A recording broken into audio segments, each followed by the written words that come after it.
A police officer attempted to intimidate my patient.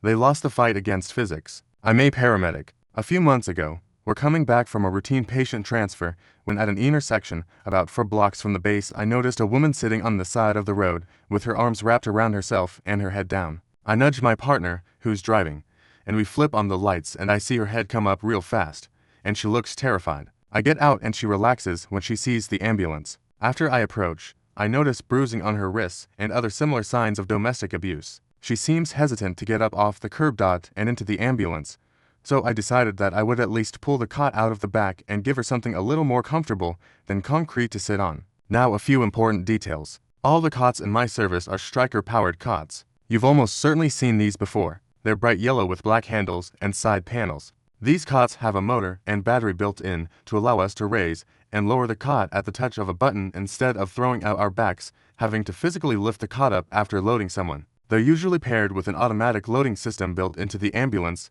that lifts the cot up to the right height to be pushed inside and also secures the cot when loaded. There's a little red tab at the end of the track, just inside the doors, that you press down to free the cot and allow it to slide out. When you press this tab, it simply releases the cot and the loading carriage it's connected to, and it's up to you to keep it under control until it reaches the unload position and locks into place again. This can be problematic because these cots weigh about 125 pounds, about 55 kilograms. As soon as I hit the release tab for the cot, I hear lights and sirens behind me. It's a city police car, which is weird because we had not yet requested police, and we were outside the city, in the sheriff's department jurisdiction. We merely informed dispatch that we were stopping to check on a woman at such and such intersection. The woman says something along the lines of "Oh God, he's here," and moves faster than me, seeing free food being distributed at base. She dashes past me and pretty much hurls herself into the ambulance, sitting on the bench seat. The cop is approaching and he's pissed. I put two and two together and slam the ambulance doors shut.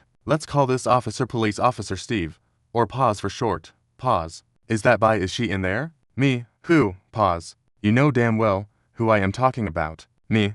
You mean my patient. I'm afraid I haven't gotten a name yet. Pause. Open those doors. I need to talk to her. Me. You're not using my rig as an interview room. You can talk to her at the hospital. We go back and forth like this for a few minutes. My partner at some point came back to see what the hold-up was, but overheard my stonewalling and went back to the cab to call our chief. I continue my routine of deny and delay until a pair of deputies, likely specifically requested for this by the chief, arrive. Oh good, now I have witnesses. See, we had stopped on an upwards incline. I had hit the release tab on the cot and it wanted to slide back. I had to close the doors so swiftly, I didn't bother pushing the cot back against the stops and locking it in place. Emboldened by the presence of two deputies, he gets in my face. Get out of my way, or I'm gonna have to be charged with obstruction. Okay, I step out of his way, and he opens the double doors. Between the cot, the monitor, and the jump bag, I'd say there was probably close to 160 pounds contained by those doors, all of which comes barreling out and hits POS square in the chest. He goes backwards and falls on his ass. One of the deputies laughs aloud. The other walks up and kneels down beside the guy. He says, "Your shift captain is going to be here in 5. I wouldn't be here then if I were you." Paz gathers himself up and scowls at me, then stomps off. There is a limited amount that I can say about the aftermath as the trial is not settled yet, but we all know how well charges stick to cops. The woman is now living elsewhere, the cop is still a cop, and I have been getting pulled over at least twice a week ever since then. But the video footage of him getting body checked by that cot remains one of the best things I have seen. EDIT.